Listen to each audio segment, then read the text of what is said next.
Morning, everybody. Mike Sturrock speaking here from Plant Products. Thanks for taking for time for those who've logged in already. We'll just wait a minute or two here, let some stragglers get logged in on their computers, and we'll try and get going.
Okay, everybody, we'll try and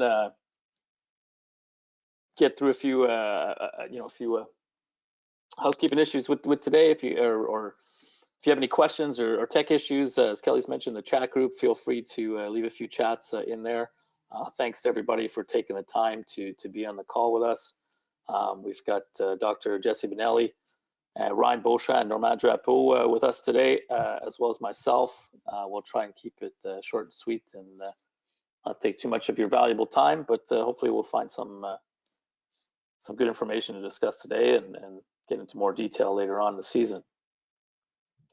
I'd like to mention, and congratulate everybody on getting through what was a difficult season last year with COVID. I think ingenuity, quick thinking, adaptation is always the strengths of superintendents, but last year you guys really got put to the test and had a real difficulty in terms of being able to plan, just not knowing what was going on. I think we all feel we're heading into a similar type season this year, the way things are going. Hopefully vaccines and things can help us out, but I think there's the reality for this year in golf, we'll be looking at something similar. And this meme out there that just asks for, you got to be a turf grass manager, horticulturalist, irrigation specialist, design and repair, construction, personnel management, budget development, mechanic, public relations, willing to work as many hours as necessary to get the job done, regardless of your personal life, willing to work for hundreds of bosses who will second guess every decision and program you propose, and also be expected to forecast, compensate for, and budget for every whim of Mother Nature,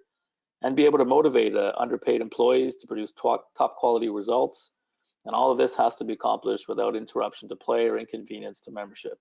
On top of all that, you got to work in a barn. And I think it's pretty fitting. It's just a funny thing that we see running around on social media, but everybody's situation, work environment in this golf business is difficult. There's some great people doing great things with all different budgets and locations to work. So just congratulations to you guys. Hopefully, on behalf of Plant Products, we can help you out with service and products and information to make your lives a little bit easier as we get going here into another season. Our challenges aren't just agronomic. It's a business and an industry that has to survive in both private and public golf. So, just hopefully we can be a part of that and help you guys out. As I mentioned in the our invitation here, we're trying something a little bit different this year. We're going to offer the same presentation but twice to try and get as much as we can to both our English and French speaking superintendents out there. So this morning we're lucky to have Dr. Benelli, Ryan Beauchamp, and myself to give a few minute talk there at the end, and we'll do the same presentation this afternoon at 1 o'clock. Normand Drapeau will present that in French, same information, and we'll have Jesse and Ryan there on their behalf to help answer questions and so forth. So with that being said, we'll start off introducing Jesse Benelli. Dr. Benelli is a very experienced turf pathologist. I often say if there's a fungicide exists, he's probably sprayed it. So we're really lucky to have him as part of the Bayer team and helping us out here in Quebec and with Plant Products. So that being said, we'll give us a moment here. We'll get Jesse's screen shared and go from there.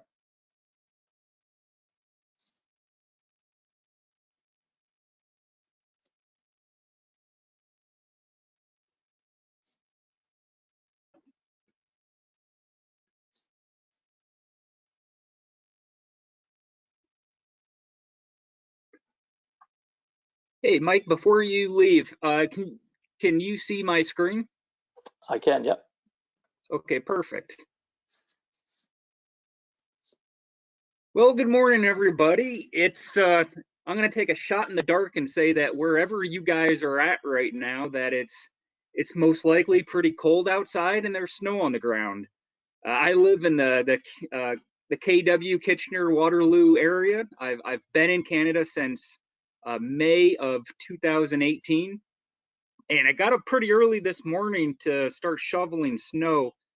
And I don't know how much snow actually fell, but I could tell you how much snow is in the driveway, and there had to have been at least 30 centimeters on the ground. And yet there's no snow on the roof. So all of it blew down, and I'm almost glad we're doing this virtually so I can sit down and rest my back. I guess that's why they always say bend with your knees. So some considerations for you to ponder over. But I think it's kind of nice right now that it's still cold out. It's still in the middle of winter. I think now is as good of a time as any to start to think about mapping your plant protection calendar in 2021. And before we do that, and if you haven't already, I always think it's important to revisit last year. What were some of the lessons learned? How did your course respond to some of the conditions last year, right? And what were some of the conditions? Well, let's just talk internally. You likely started off the season with reduced staffs, right? We weren't sure how everything was going to happen due to COVID, but you had reduced staffs, but you did not have reduced rounds of golf. In fact, I think rounds were up 25 to 30%. So you guys were trying to get things done on the golf course when there was opportunities. And we're just talking management practices, let alone whether or not you were chasing some sort of disease or insect around the golf course last year. And that's something to start thinking about is how could I stay ahead of these things, right? If you were chasing something in particular, how could I shift some of my resources to control those pests or insects that we were trying to play catch up with? Now, there are some diseases that I'll talk about in a little bit that you can play catch up, right? You can go curative. But some of these other diseases, more specifically, some of these root affecting diseases / maladies that are festering below the soil surface, those are the ones that you would not want to play catch up with. And so the first thing I do when I start to talk with golf course superintendents, and I start to map out a fungicide program from them. And this is how it starts. This is a standard graph that depicts the seasonal activity of all of our diseases, right? Microdochium, red leaf, these summer diseases, dull spot, brown patch, polaris. I got all of them here, and these are all the major diseases that you would likely see and when you would most likely see them.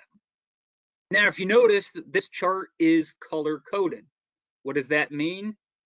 Anything in this dark navy blue color are diseases that occur on both bent and POA. Anything in red, Wittia patch, anthracnose in the shoulder season, summer patch. Those would be diseases that you really have to pay attention to if you're managing greens with a high population of annual bluegrass. And then obviously, looking at creeping bentgrass, these would be any bars that are this powder light blue. This would be diseases of creeping bentgrass. This is important to consider because when you look at all these diseases, do you have to defend against every one of them? In some cases, you don't. If you have brand new 007 creeping bentgrass putting greens, you likely don't have to worry about summer patch. Conversely, if you're managing 85, 90% POA, then you don't have to worry about take all patch or bipolar leaf spot. So this can kind of help determine where you should shift some of your resources to. Now, in the interest of time, what we'll do today is talk about how to map out a fungicide program between these dates, right? Between May, June, July, and August. So that very critical time period of May to June, where spring is shifting into summer, and then we'll talk about how to manage peak summer stress that we get in July and in August.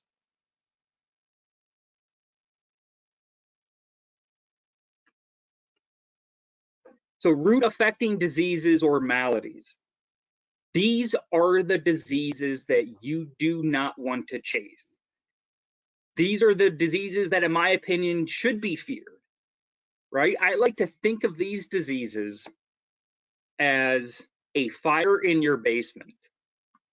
Meaning, if you're battling patch diseases, plant parasitic nematodes, type 1 fairy ring, or some of these root pythiums, by the time you're starting to see the visible expression of disease and those symptoms and flames start to punch through the first floor, then it's most likely already too late to do anything about them, right?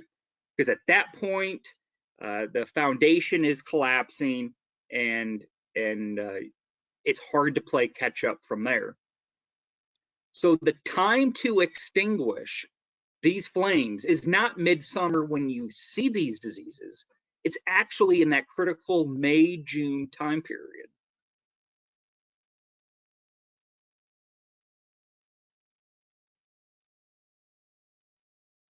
So I mentioned before, those are the diseases that should be feared. You know what disease doesn't really scare me that much? And it's probably the first time you're going to hear anybody in industry say this. Dollar spot doesn't scare me at all. Is this disease annoying? Absolutely. Does it get expensive to treat over and over again? Yes. But should it really be feared? And here's the reason why it doesn't scare me. And this is basic plant pathology 101. Let's talk about symptoms and signs of disease, right? A symptom is the plant's expression of disease. It's the plant's response to infection, right? And what is a symptom of dirt spot? It is this hourglass lesion. So we can easily see the symptoms. More importantly, we see the signs. Okay, what are the signs? The sign is the visible presence of the actual fungal body or pathogen, right? With dollar, we can see the signs. We can lay eyes on this enemy, and we know exactly when it's active. Another reason that this disease doesn't really scare me, and I mentioned this before, is that we have the solutions to control this curatively, right? Does it get more expensive going curative versus preventative? Yes, absolutely. But we have the tools to do that. And one of the best tools to do this, controlling dollar spot curatively, is our SDHI containing Xtera Stress Guard. Okay, this is the only SDHI containing fungicide in Canada that received a full 4-star rating for dollar spot control for 28 days. Right? No other SDHI can do that, even the newer ones. So this is a very high quality product that doesn't just control dollar spot, but can also give you some activity against brown patch and anthracnose, and you get all the benefits with Stress Guard technology looped in. So when I recommend using SDHIs, are not really not really in May or June when dollar spot pressure is light. Now, if you say mix Xteris or an SDHI with a DMI in May or June, then it makes a lot of sense. But if you're just using a standalone SDHI, push them back further in the season when dollar spot pressure is higher. Don't put them down when this is your primary target in May or June, right? These are the patch diseases. You can see this dark ectotrophic runner hyphae. Or this could be PMO spores or plant parasitic nematodes.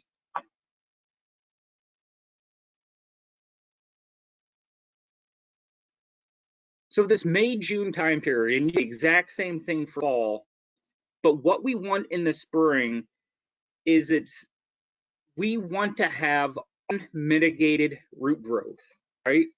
We know that by the time it's the second week of July, we're done growing roots, right? At this point, we're losing roots. The time we grow roots is in spring. So we want the plant to be able to grow roots without infection, so they can reach their fullest potential before we head into summer stress. Because we don't want this happening. And again, this show up at the time of heat or stress midsummer, but the time to control them is May, June. Looking at all of these different diseases, I could probably spend 3 hours talking about the differences between patch diseases, Wittia, nematodes, root pythium. There's a lot of differences. So it's easy to get lost in these. But what I like to do is focus on what they have in common, because that takes a lot less time. So what do they have in common? Well, active right around the same soil temperature, 10 to 18 degrees C.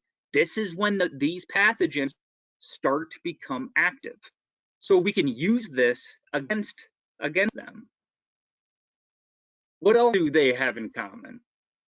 From a chemical control perspective, let's see if we can find any common denominators or any type of fungicide classes that have activity against 2 or more of these root affecting diseases. And going through that document, I was to highlight 2 of action: the DIs and QOIs. These are the only 2 fungicide modes of action that consistently rank between 3 and 4 stars on things around ring patch, diseases, fair. So their opportunity, despite all the differences these diseases have in some of their behavior, they share enough common ground that we can use this information against them. So DMIs and QOIs are your go-to modes of action. And if you were to ask any turf pathologist, hey, I got patch diseases and I got fairy ring, what fungicide should I use? They will tell you here's a DMI test, here's a QOI test. Why I was excited, we brought our affordable and dedicate Stress Guard to the market. It is the only DMI QOI combination product, Stress Guard. It's an affordable innovation. It contains 2 workhorse spectrum active ingredients: Triarobin, which is a staple in our program, mixed with our premium side Mirage. So it's essentially Mirage plus Compass plus Stress Guard. And this is a hammer. Not surprisingly, it's a hammer for patch diseases. Seen here is a summer patch trial by Bruce Clark at Rutgers. As good or better than Heritage at full higher rate. And the best thing for you guys, right? We taught this at the open, how to shift some of your resource to maximize value designing a program. This is less than Heritage, despite the fact that it's a full rate DMI and full rate Strobe in one. Guard is more affordable than Heritage. Just one opportunity is now we're starting to put the science in developing a fungicide. Opportunity now. Jesse. Two birds with one stone. Yes. It's sort of, we're getting a little bit of Is there a feedback. question? Do you think you could either maybe grab a headset or I don't know, maybe if you didn't share your webcam, that could help speed it up as well. Okay, I don't have a headset. Maybe just try not to I share can- the webcam, and we'll just that might Okay. reduce it a little bit. Okay. So one of the main opportunities, as I mentioned before, is to get two birds with one stone.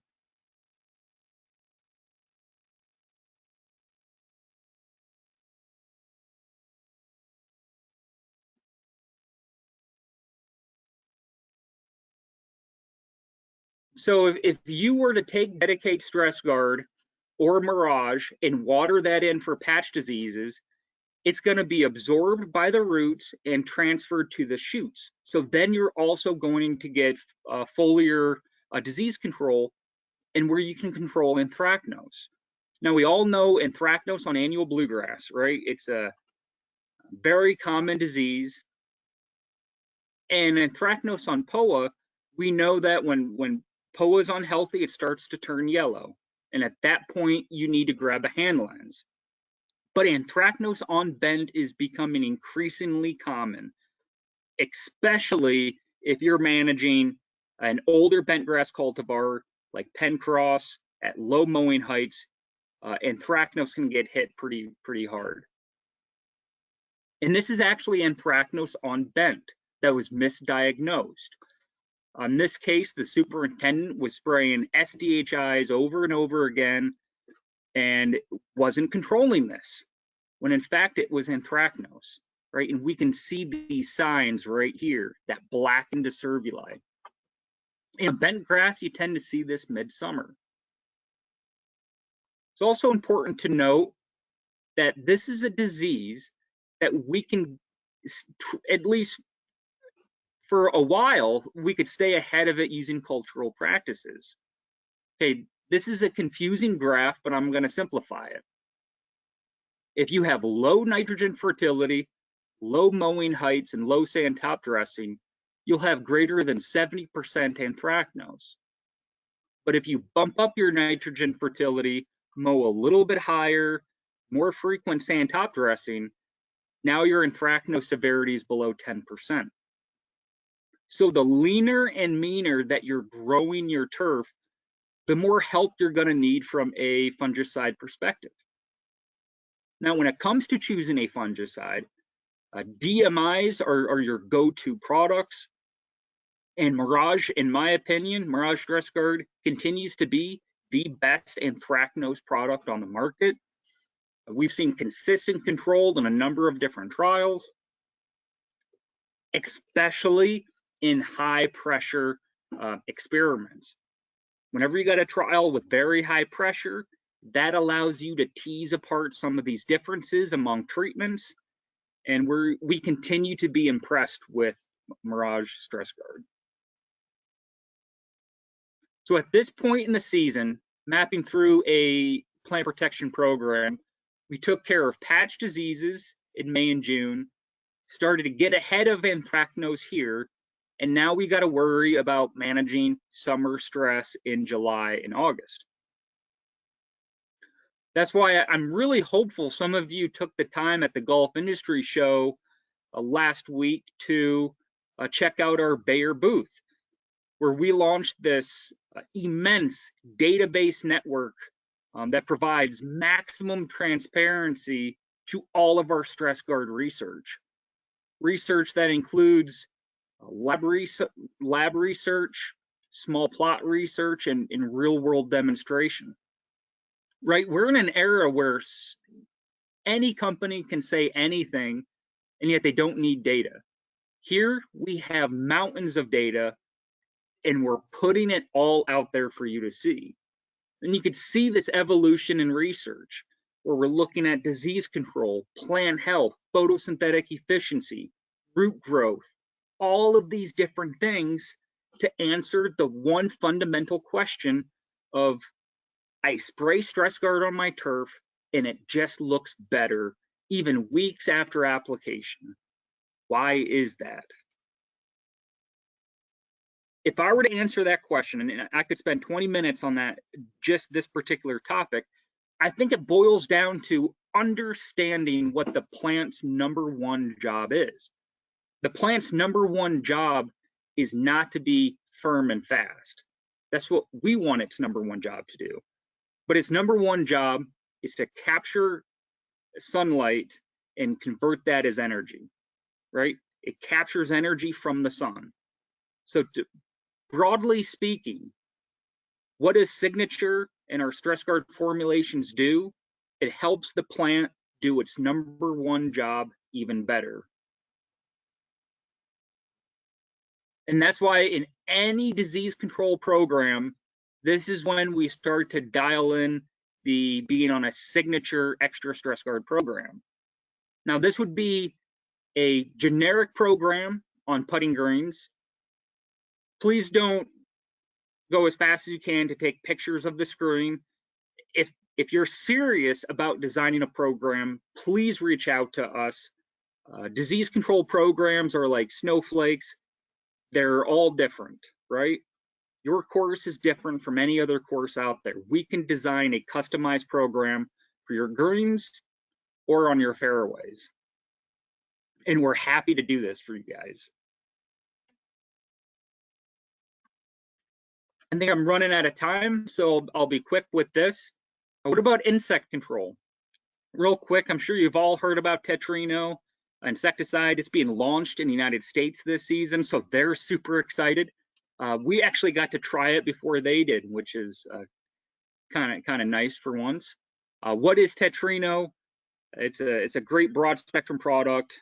Just think of this grubs and ABW. And for white grubs, it's just as good as the leading standard of Acelepryn. It's just as good for white grubs. But here's what separates it. If you're using a Acelepryn, you know that you'd have to apply that in April or May to control white grubs later in the season. But how informed of a decision is that?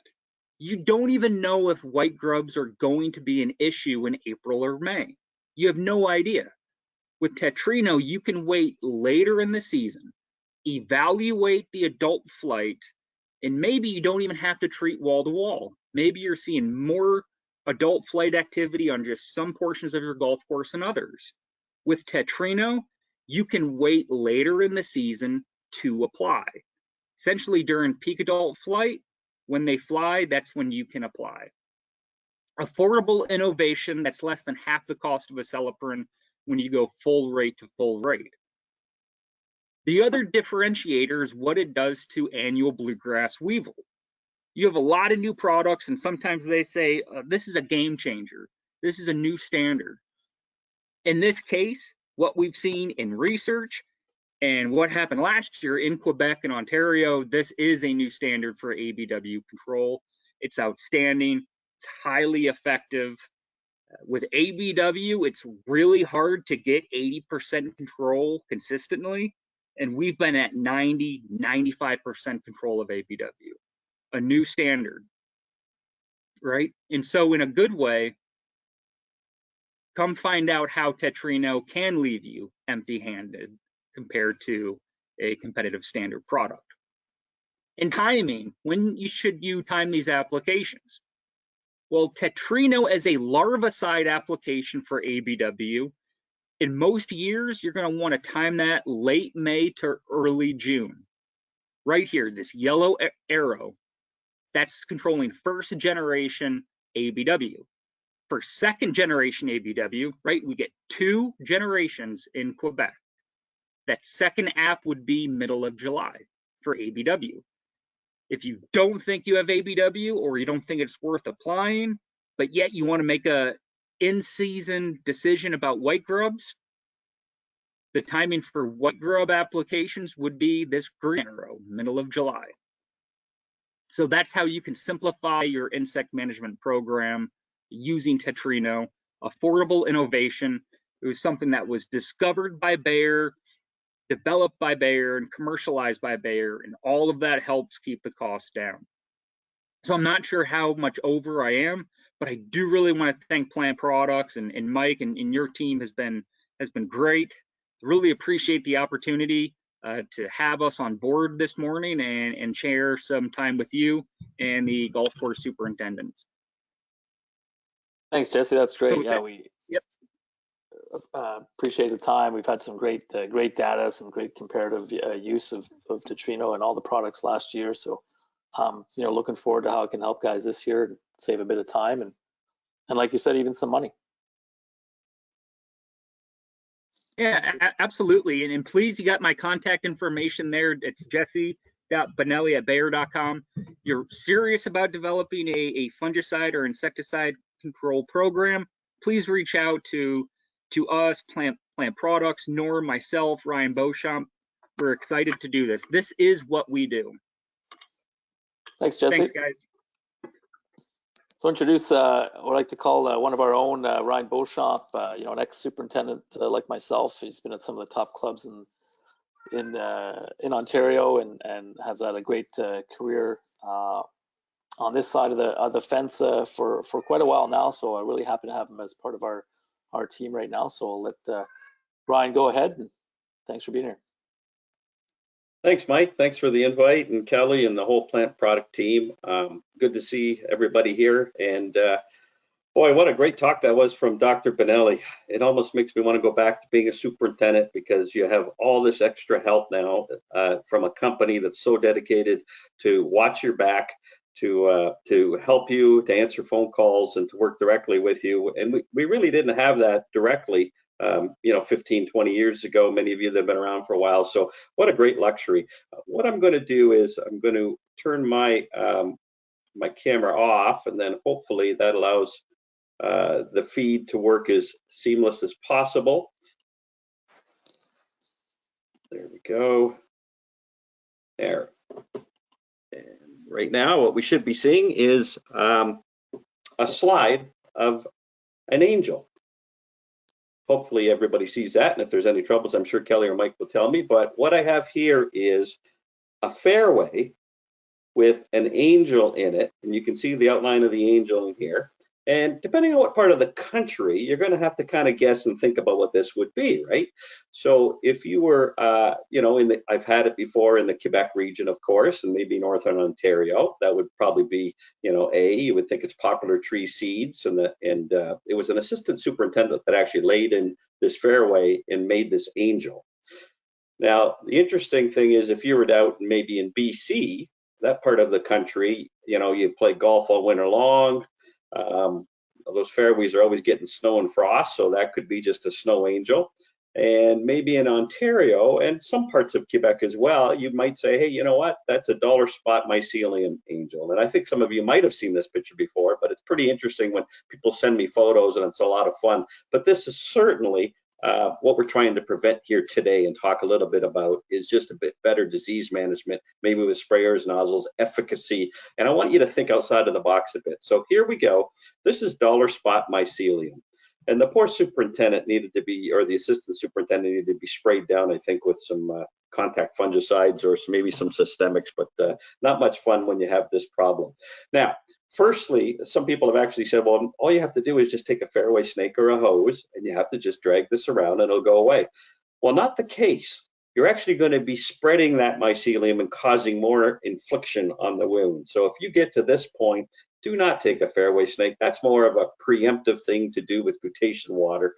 You want to do that before you have a problem. If you get to this point and you can't spray for a while and you really want to get this glutation water off, I recommend turn the sprinklers on for a spin. It'll take it off just as well, and you're not going to spread it around as long as it's not puddling.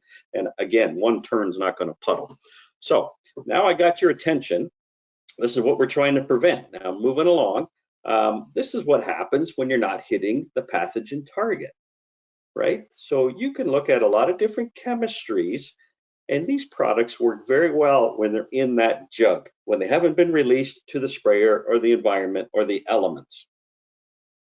When you look at this, this is, pretty much a snow mold failure, and realistically, the chemicals might be the problem, but realistically, they're not. It's probably more there's other issues.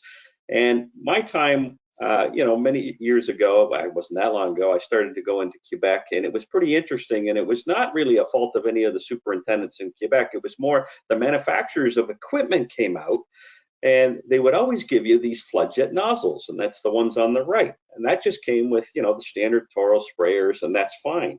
Well, you have multi-selectors, and you have to realize that, and if you look at the nozzle on the left, that's a Delavan raindrop nozzle. And I used to use those for years. Well, back in the day when you used quinazine, these products needed a lot of water carrier, and actually worked better when it rained. So this type of nozzle would have worked tremendous for these snow mold applications. But what happens when you have 85% contact fungicide? It's probably a mistake to use this type of nozzle. So you need to get the multi-selector. You would have saved yourself 10 or 15 grand if you just had the right nozzle. And you go, well, geez, I don't want to spend $300 on a set of nozzles, but hey, the proof's in the pudding, and it doesn't look very good here. And I think you want to put the odds in your favor. So that's what today's all about. Just trying to understand how you can save a little bit of money, hopefully. Okay, how about this? Just shifting gears a little bit here. All turf fungicide labels have this highlighted area. Do not apply during periods of dead calm. Now, when I was a superintendent, I used to take that and just glance through it and switch the page because it didn't make any sense to me. And I know there's a few of you nodding your head. That doesn't make any sense at all. Well, this is the Mirage Stress Guard label, just like any other label from any other manufacturer. And when I was a superintendent, again, I'd look at this picture and I'd go, wow, you know what? It's a nice calm day. I see a little bit of fog, no wind. I'm going to go spray. Sometimes that's some of the only opportunities you have. It might rain the next day. It might be too windy. You just run out and go, what an opportunity. But the label says, do not do it. And it says it for a reason. So let's just take a little deeper dive into this. All right, what you're trying to do is you're trying to get a balance. And these nozzles, all turf nozzles are made to work with a little bit of wind once you start to peel the onion back a little bit and understand this. And really what you're trying to do is you're trying to get a balance between air and wind. And the balance with this is you want to go between, 4.7 and 11 kilometers an hour, 3 to 7 miles an hour, because you're trying to get a convective overturning of the atmosphere. And you can only get that with a little bit of wind. If you don't get any wind, you start to have other problems. All right, let's take a look at it just a little bit deeper here. And this is what happens. You don't get any vertical air mixing when you have this temperature inversion. That is the picture of the fog. When there's fog, there is an inversion on the temperature. That's just a great telltale. Now, there's other times you're going to get it when there isn't fog, but it's important to understand that all it's doing is it's just a warm air cap that's sandwiched between two cool air masses. And this just caps it, and all these fine particles, sub 200 micron particles, anything with the F in it on a nozzle text sheet will actually get caught into that inversion layer, and it will take it right off target. Now, when I say off target, I mean, it could be 2 meters. It could be a kilometer.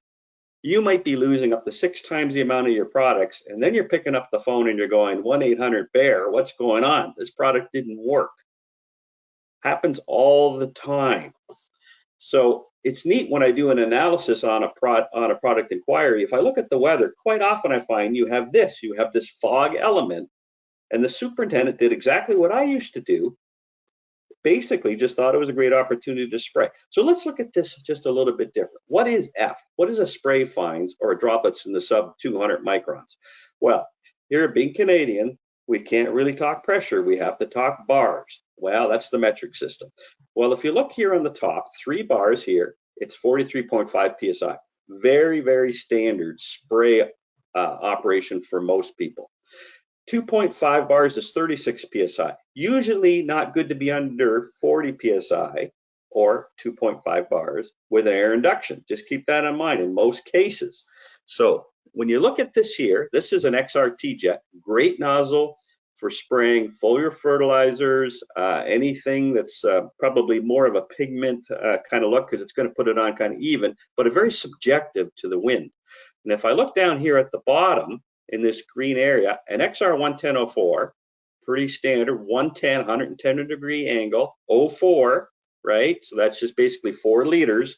So it's basically a gallon of water pending speed and pressure, we have a very much a cross area of medium and fine droplets. Now, if you go up to 43.5 psi, 3 bars, all of a sudden you're an F.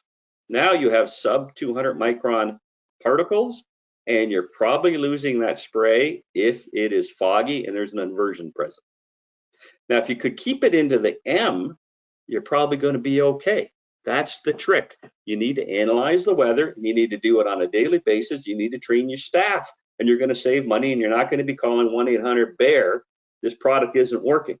Instead, you're going to be calling 1-800-BEAR. Let's talk about a nice fungicide program and spend time on that. And that's what Dr. Benelli was so helpful there with what he can work with Normand and the rest of the plant product team. So I tweeted out a few times here on this. I'm trying to tell people, be careful. Now, if you want to take it a step further and try to understand where this could hurt you, this is a spot-on inversion tester on the far left. And I have one of these. I take it around the golf courses, and I do them in workshops. I can do them in the clubhouse. It's pretty neat stuff. This is a green you're looking at. And Kelly, I know you're on the line here. This is where you used to toboggan when you were a kid, because this is the 14th hole at St. Thomas. And I rebuilt this green way back in the day. It was pretty neat. I spent a lot of time with the Ministry of the Environment, and they told me I couldn't rebuild it because there was an inland pond over here that was illegal, and they had to concede. If I wanted to rebuild this green, I had to take the fairway down, lift the green up, fill the pond in, put some pooling areas for fish over here in the front.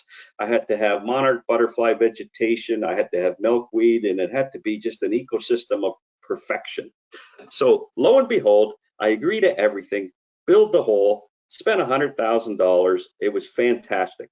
The green was seeded and ready to go. And a week before opening, 1 week before opening, the members were patient. Here I am doing proud as a peacock.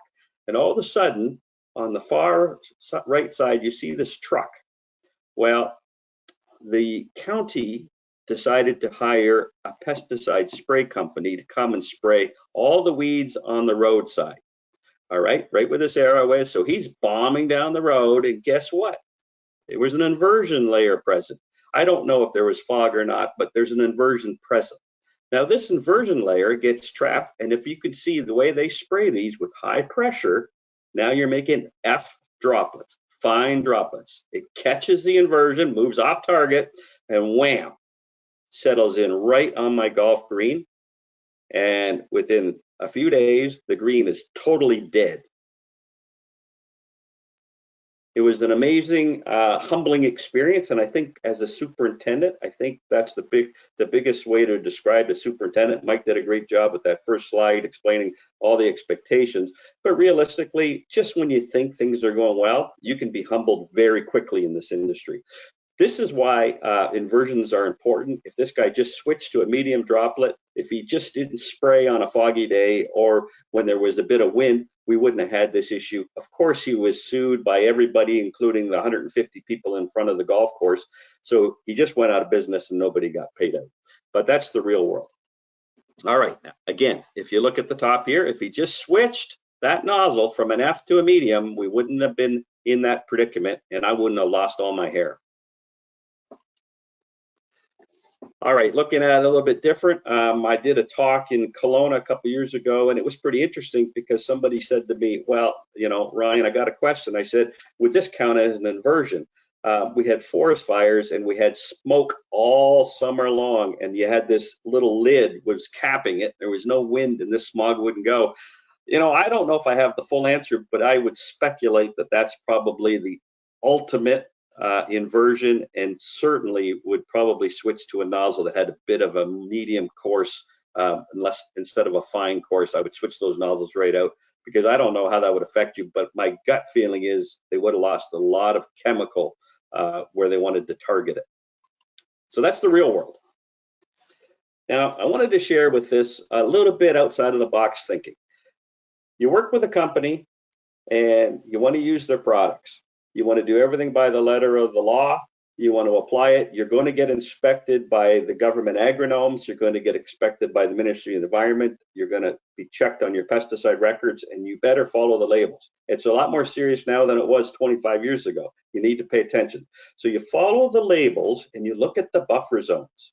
The buffer zone on each label is stated.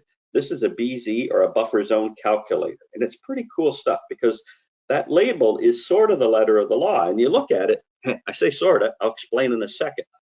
If you look at this, if you have a freshwater habitat depth less than 1 meter and it shows dedicate stress guard is 5 meter buffer zone. That's pretty standard. Most golf courses have a little stream of water and you got to be 5 meters, which would be about 16, 17 feet from the edge of that water, and you can't put down dedicate. Okay, geez, maybe I won't use dedicate because that's going to be a problem. Well, let's look at some other popular products out there. Chlorothalonil, 15 meters. You need to be at least 50 feet away from the edge of the water, or you better not be spraying chlorothalonil ever. All right, how about some newer technology? Let's look at Premise. Buffer zone, field sprayer, that's what you're using, 15 meters as well. So you're 50 feet away. How about Secure? You know, Secure is new technology. It's got to be close, so I think I'm going to go that way. Well, take a look at Secure. It's 20 meters. You have to be about 65 feet away, almost 70 feet away from the water, or you better not use Secure. If somebody checks on you and you use Secure near that water, you're going to be in a lot of trouble. You might lose your license. And it's pretty interesting how this is, so you have to be selective. Now, what I'm going to share with you is something a little bit different. I'm going to show you how maybe you can trick the system or use it and comply a little differently. It'll allow you to use these products. Well, we're going to use this example here. Chlorothalonil. It's been around for over 50 years. Everybody's used it. Everybody uses it in different products, but you're basically 50 feet away. Now, what you do is you go to the Health Canada website, and this is a buffer zone calculator. You need to gather some information, some basic stuff ahead of time, and this is what you do every time you spray anyway. Wind speed, product label, application methods, temperature, relative humidity. Moving through this example, I plug the information in. Up here on the top, chlorothalonil, 15 meters, standard spray boom. You got fine label, 200 mil application rate, so that's a pretty high label of Daconil. 2 gallons of water, right? That's 8 liters, 800 liters per hectare, and the type of nozzle that's used and the flow rate. You just pump in all the information. This is the real world. Now that 15 meters in this slide on the BZ calculator, that's not very good. But all of a sudden, down at the bottom, it spits out a new number, 10.5 meters. You've just gone from 50 feet down to about 33 feet. Now, what do you do with this? Well, if you look right at the very bottom of the sheet that spits out, it says retain a copy of this record for at least 1 year from the time of spraying. Print it, put it in your file. Somebody inspects, says you can't use it. You go, whoa, wait a second, pull this out. This supersedes the label from any manufacturer, and you're totally in compliance. Very cool information, and hopefully you find this useful. It's going to help you out. Now, what I did was I did a little exercise, and I played around with dedicate stress guard, and I went 5 meters. Remember, I was panicking. Geez, I can't use dedicate 5 meters. Well, I guess it's not so bad. But I actually got it down to 3.5 meters. So now I'm at 10 feet from the edge of the water. Now that's almost workable, isn't it? Well, let's take it a step further. That was with the fine nozzle. What if I switch that nozzle over here and I switch from a fine to a medium? All I did was I switched. I'm looking at, I like there's a lot of different nozzles out there. I'm not telling you to use this nozzle. This is an air induction nozzle, so pretty much any air induction will work. This is the Turbo Turf Drop dual asymmetric nozzle. And I like this for a bunch of reasons. I'll get into it in a bit. The bottom line is you have the same color red tip. You have a 110-degree angle, 0.4, but look at the difference here. You have coarse and medium, the green and the red star, coarse and medium droplets versus the XRT jet, which is medium or fine, depending on the spray pressure or the bars. All of a sudden, by switching to that certain air induction nozzle, that buffer zone for dedicate takes you down to 0 meters. Now you got a legal document, says 5 meters on the label, you're down to 0 meters, print it, put it in your file, you can spray right up to the water edge. Dedicate will work for you. Now, looking at this here, and then I spent a lot of time over the years playing around with different things, nozzles, understanding the business a little bit differently. But really, there's a quest for an air induction nozzle that prevents striping effect on fine turf and reduces inversion issues, right? That's the key. Reduce those inversion and get these stress guard products and maybe foliar fertilizers even to spread onto these leaf blades as even as possible so you don't get a striping effect. Foliar fertilizer, all sorts of little goodies. Well, if you look at this nozzle here, I put a piggy bank because I think this is a money-saving opportunity. You're going to look up where you can buy these. I'm not even going to tell you where because I'm not so sure, but if you bought these nozzles, they're pretty expensive. You know, you're going to spend $300, $400 a set, and you go, wow, that's too much money. But what happens if you're saving 10% on your $100,000 budget or 10% on your $50,000 fertilizer and chemical budget? All of a sudden, this becomes pretty cheap. All you're trying to do is get these, the coverage on the paper, you get the sensitivity paper, you can see front and back, nice and even. It's a 10-degree forward angle, 50-degree rear angle, and that counters the forward speed. All of a sudden, you're getting nice coatings and your products are working better. All right, so I'm looking at patch diseases, drench dilemmas, and hopefully this complements a little bit what Dr. Benelli said, and it's pretty interesting. Talking about post-application irrigation, and I want to share a little story with you.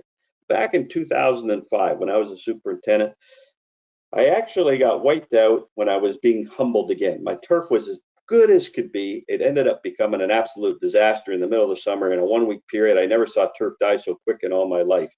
I was hosting the Ontario Juniors, and it was 35 degrees for a week, and I ended up with 7 inches of rain, and it just died like unbelievable.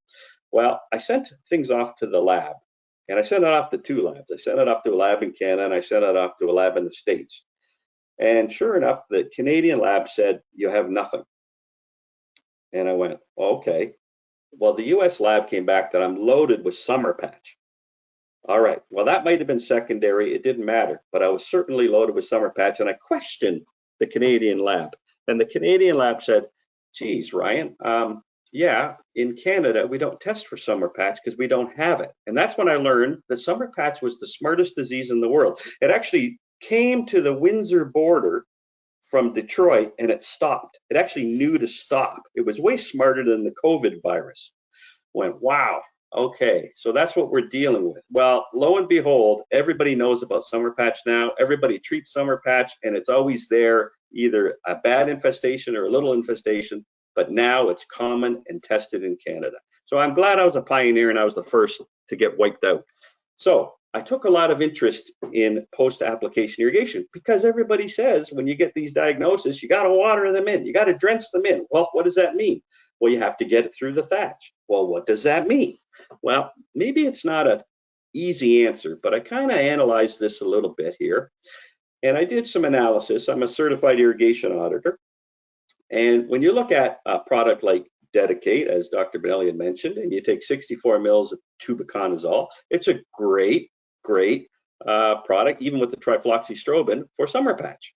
So here we go. I did this test here, and we're trying to get 10 to 17 liters of water. That's our goal, 10 to 17. And I just say that because it depends who you're talking to, but different pathologists say different amounts of water, but they're all in this range. They all say you need more water than dollar spot. So fair enough.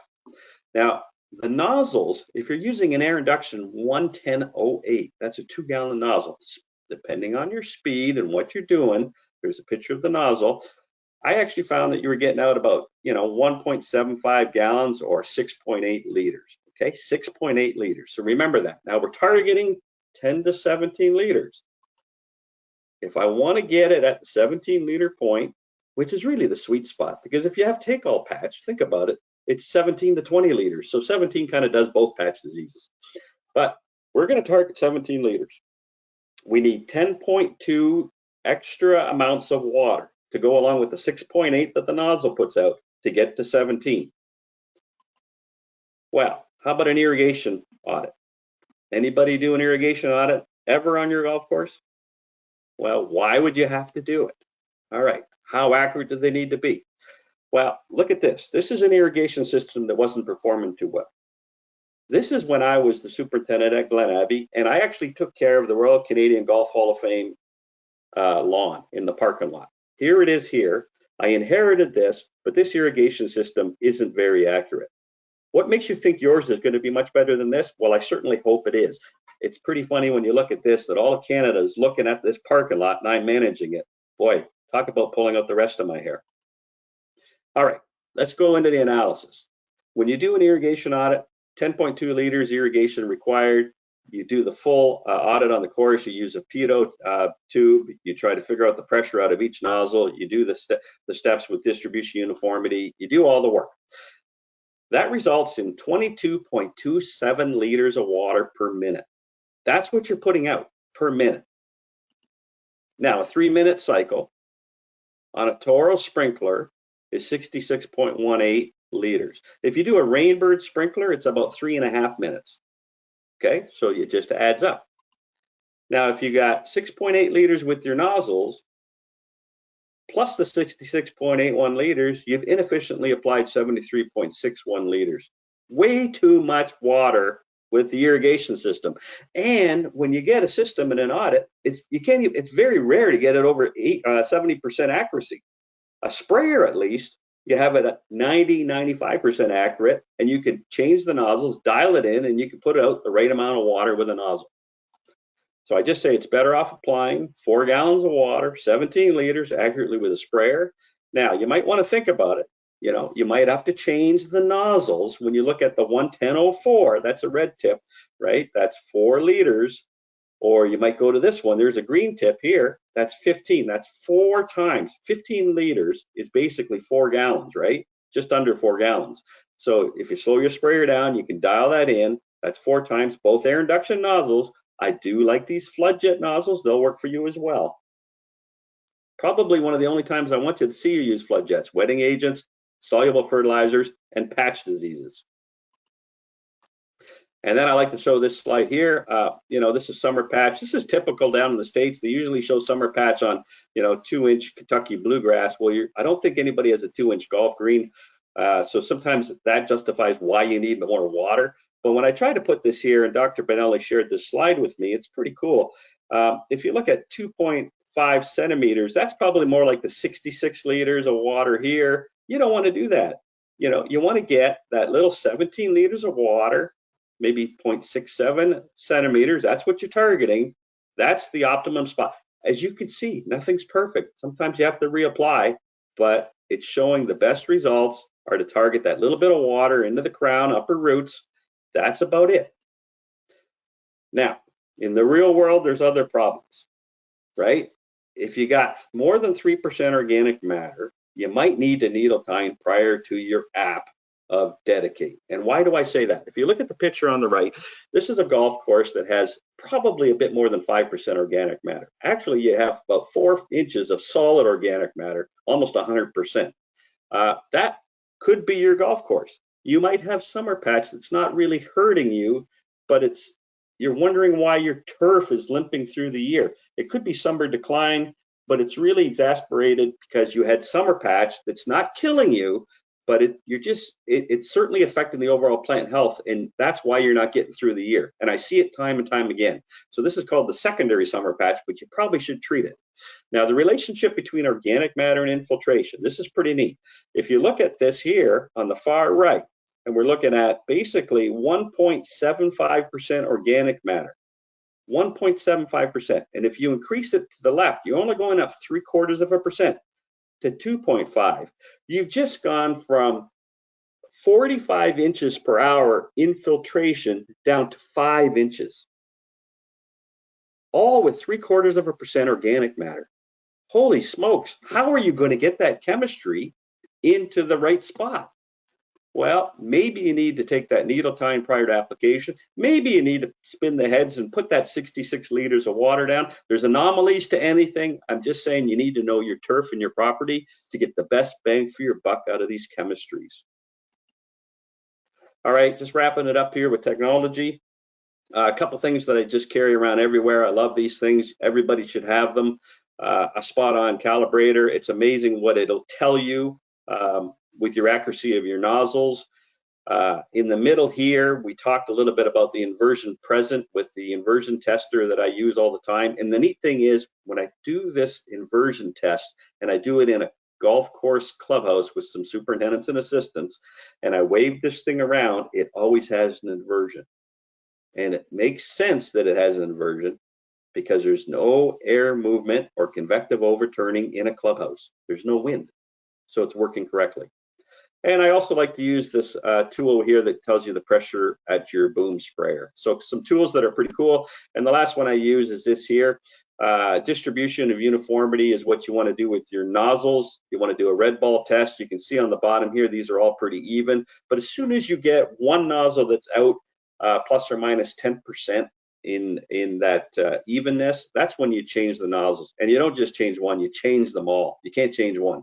That's when you change your set. So when you use a multi-selector on your sprayer, those nozzles, you don't have to change them every year. They might last you 4 or 5 years. As long as the DU or distribution uniformity is nice and even across there, you're going to be able to get some value out of those nozzles for a long time. All right, that's really all I have. With that being said, hopefully some of those tips and tricks will help you in some of my experiences. And I'm very, very glad to be here today again. Thanks for your time and opportunity.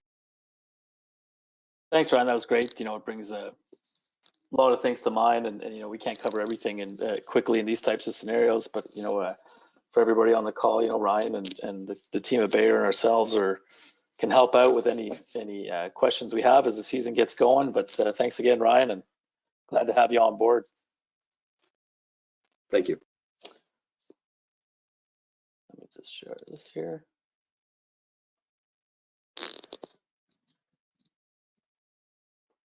So thanks again. You know, Jesse and Ryan both made some great points for this season as everyone starts planning for 2021 and what are we in for. And I think I threw this up here. You know, we do a lot of work with you know, for temperature, soil tests, growing degree days, and planning, and as Jesse mentioned earlier, putting programs together depending on your location and environments, and and the predictability of what we're doing. You know, been in this business for almost 25 years and looking at the weather every day for all that time, and you look just in the last 2 seasons, if we take some highlights with highs in May, you know, we hit some highs of 36.6 degrees. I think if we recall, this is for Montreal, the greater Montreal area.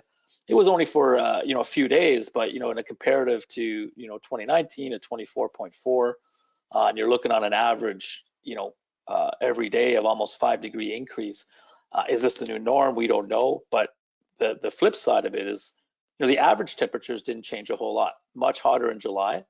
Average temperatures, you know, up a couple degrees, maybe 2 degrees, and the minimums actually, funny enough, are lower. You know, in May we had, you know, lows and minus below zero, where last year was the lowest it got was 2 degrees. So what we're seeing is peaks and valleys like we haven't seen before. I think we know with, you know, weather and weather patterns and how that affects turf and how that affects the turf development before summer.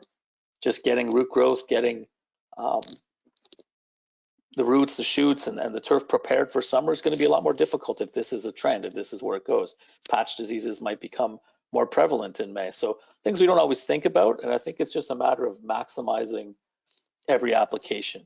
And as Jesse touched in his programs and a lot of them that we've been using in and around Quebec and the Ottawa Valley for the last couple of years, we've really seen sort of stress God programs prove themselves, especially in seasons like last year. Your time, your energy, your employees is a resource, maximizing every application and getting secondary benefits beyond just disease control, I think is the key with all the practices that we've talked about. You know, signature, and you know, here, you know, kind of shows just an overall, an infrared camera of what the difference is between the stress guard and a normal program. And Jesse touched on why that happens, basically increasing photosynthetic potential. But then sort of secondary tests and saying why and showing, well, how do we recover from drought here at Rutgers University? And again, a signature program helping us get through tough seasons like we had last year. And with traffic, you know, everyone saw increased rounds, great for the industry. I think we need it, but we all need it, you know, to hopefully get some of the resources back. However, that increased traffic adds with it a toll. And if with the reduced, maybe higher organic matter levels because we haven't been able to top dress or aerify like we wanted to. This kind of compounds, but again, like it's a blatant difference when you're on a program with Signature. And I remember when I first got to, I came from building a couple golf courses, ended up at Owlsmere, 90-year-old POA push-up greens. I was lucky enough, Joe Vargas was at my place doing a little talk. We were able to share a few drinks, as many supers probably did with Dr. Vargas. And I said, listen, like, what's I'm going from brand new USGA or California greens. And he's at the time, it would have Aliette Signature. He said, you know what, with POA, keep it simple. Aliette, every 2 weeks, it's probably all you're going to need. Sprinkle in a few systemics here and there, and you were good to go. And I don't know if I followed his recommendation to the T, but definitely was a key part of my programs back in the day. So we're pretty fortunate with Pure Plant products, with Bayer, and some of the new products we've launched in the last few years, including Ticino and even MaxForce ant bait. I don't know if pyrate chlorpyrifos might be coming off the market shortly, which was a big user for ant control on greens. This is something we sort of launched last year, and guys have had some good success. It's a different strategy and how to maintain it, but really, like Jesse said, Ticino and MaxForce really kind of game changers in insect control. And the nice thing about it, good value and makes it easier. Windows of applications are larger and single applications in a season. So we're pretty proud with the lineup of products we've had in the last couple of years. McDonald Bentgrass, just building on some of the successful bentgrass cultivars that have come up in the last few years. This one really targeting its ability to do well in the shoulder seasons, cooler temperatures in our climate. So really going to help if you unfortunately have some ice damage, and or keeping POA out and keeping bentgrass on those greens, because the POA usually has that ability to out tough the bentgrass in the colder weather. So we're hopefully finding some cultivars that can help us with that and get more bentgrass on our greens here in Quebec. So at Cassian, in 2021, we're launching exemplar fungicide from BSF as well. Lots of there will be a BSF is doing a webinar in March. Look into your inboxes for more info on that. But some really nice lineup of products in the next year or two to hopefully help you guys make your plans here. Our lineup in terms of building programs is great with both the companies Bayer and BSF, and we also just want to make it easy for you guys to do business with us. And for those familiar with our loyalty program, we've probably doled out in the six figures of dollars to help guys get to golf industry shows, whether it be supers, assistants, mechanics. It's also just a nest egg to help manage your budget. These loyalty rewards can go right on your account or be kept for a rainy day when things don't go your way. So, speak to your rep how it can help you guys out. The Bayer bonus program was launched last year with great success, and you just buy what you need and only when you need it. The rewards accumulate for you. Just reach out to your rep, let them know, hey, how many dollars am I at? And if we want to apply that rate on an invoice, apply it on your year, we can do that for you at any point. Anybody who did qualify last season is automatically going to get 7.5% on your Bayer products. But I'd really, with what we've seen today, for those who haven't tried it, really try a signature program, on our greens and give it a chance. And I think what we've seen so far since we've partnered with Bayer in Quebec is most people that have gone that way, they don't go back. It helps out to get you through the heat of the summer and get you prepared for it as well. As Jesse mentioned, starting early is the way to go. So a couple nice programs coming as well in the next few weeks or months. Just look to your rep or your inbox for some info on that. But Bayer and Plant Products, we kind of work together to try and make your guys' life as easy as possible. So again, any follow-ups, reach out to me or any of the team. Again, really happy for your time today, and we'll hopefully get to see you in person sooner rather than later. So good luck to everybody with the end of your season or the start of your season, and I look forward to seeing you all soon.